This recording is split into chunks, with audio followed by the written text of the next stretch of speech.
cet entretien exclusif avec l'entraîneur, donc le sélectionneur national des Aigles du Mali, Eric Cheikh Kouchel, que Ousmane Daou a rencontré 15 mois après sa nomination à la tête donc, des Aigles du Mali. Le sélectionneur des Aigles du Mali, Eric Cheikh Kouchel, a obtenu donc la qualification pour la Coupe d'Afrique des Nations en Côte d'Ivoire. Ousmane Daou est allé à sa rencontre. Voici ce qui est sorti de leur entretien.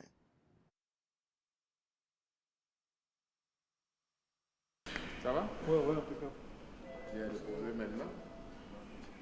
Mesdames et messieurs, bonsoir. Là, nous sommes au QG du sélectionneur des Aigles du Mali, Eric Cheikh Kouchel. Nous allons nous entretenir dans un instant avec lui et on fera un peu le tour des Aigles du Mali, de sa vision pour le football malien, de la CAN 2023, même si elle va se jouer en 2024. Eh bien, ce sera l'actualité, Eric Cheikh Kouchel et les Aigles, dans un instant. Eric Cheikh Kouchel, merci de nous recevoir. Bonsoir. Bonsoir. D'abord, comment va Eric? Écoute Ousmane, un peu fatigué, beaucoup même. Après ce regroupement là qui vient d'avoir lieu, avec 2 matchs, le Soudan du Sud et la Côte d'Ivoire. Vous êtes à la tête des Aigles du Mali depuis 15 mois. 15 mois, c'est déjà beaucoup pour un sélectionneur. Et on souhaite que vous continuez, que vous restez pendant de nombreuses années avec des titres. Mais déjà, 15 mois, qu'est-ce que vous retenez de très bon? Statistiquement quand même, et puis on peut déjà dire qu'il y a eu une belle qualification pour la CAN. Donc la CAN en Côte d'Ivoire, comme tu l'as bien dit, 2023, mais elle va se jouer en 2024. Statistiquement, avec une équipe sur le plan offensif qui a marqué 17 buts, donc qui est ex-aequo avec le Nigeria sur ses qualifications. Une équipe qui, sur le plan défensif, a encaissé que 2 buts, qui est la 2e meilleure défense. Donc je pense qu'on peut qualifier que sur ces éliminatoires, le Mali est la meilleure équipe. Donc beaucoup de satisfaction parce que c'était pas facile, il fallait repartir d'un autre pied après quelques petits échecs. Donc il fallait remobiliser ce groupe. En plus, moi j'étais attendu au tournant aussi. Donc encore une fois, comme j'ai toujours dit, arriver avec beaucoup d'humilité, travailler et être ambitieux. Donc les qualifications sont terminées sur ce mois de septembre. Vous êtes un sélectionneur satisfait mais pas content? Non, oui, je suis satisfait parce que le premier objectif est rempli. On devait se qualifier pour la CAN. Maintenant, je ne suis pas content. Pourquoi? Je pense qu'on peut encore progresser sur certains points.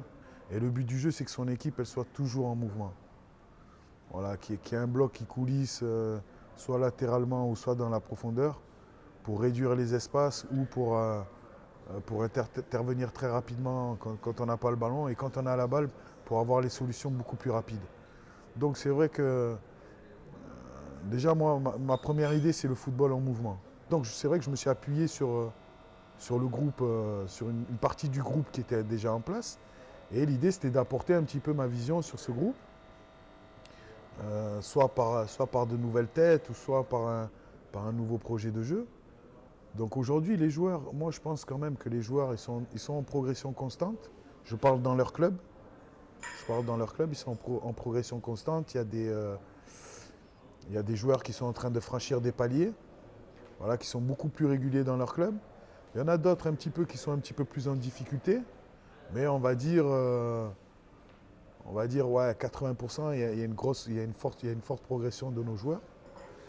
Donc je pense que c'est peut-être intéressant, on va voir peut-être quelque chose d'intéressant, si derrière on arrive à créer un collectif qui va se transcender au moment important.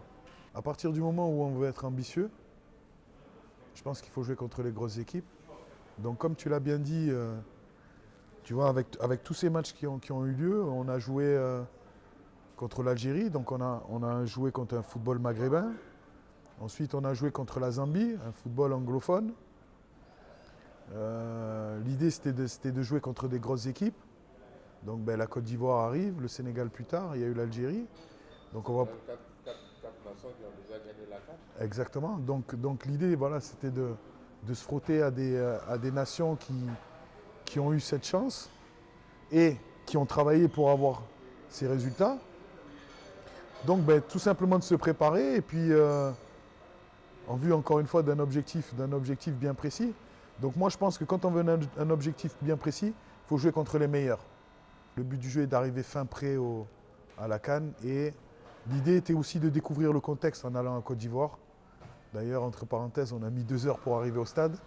Voilà, fidèles téléspectateurs de l'ORTM, on était là avec le sélectionneur Éric Sékouchel. 15 mois après sa venue à la tête des Aigles, on a fait un peu le tour de l'équipe nationale, de l'actualité des Aigles du Mali, de lui-même. J'espère que vous avez tout compris de son projet et comment il veut évoluer avec cette équipe nationale du Mali. Il ne reste plus qu'à le soutenir. L'union fait la force. Alors, ensemble pour la Côte d'Ivoire en 2023.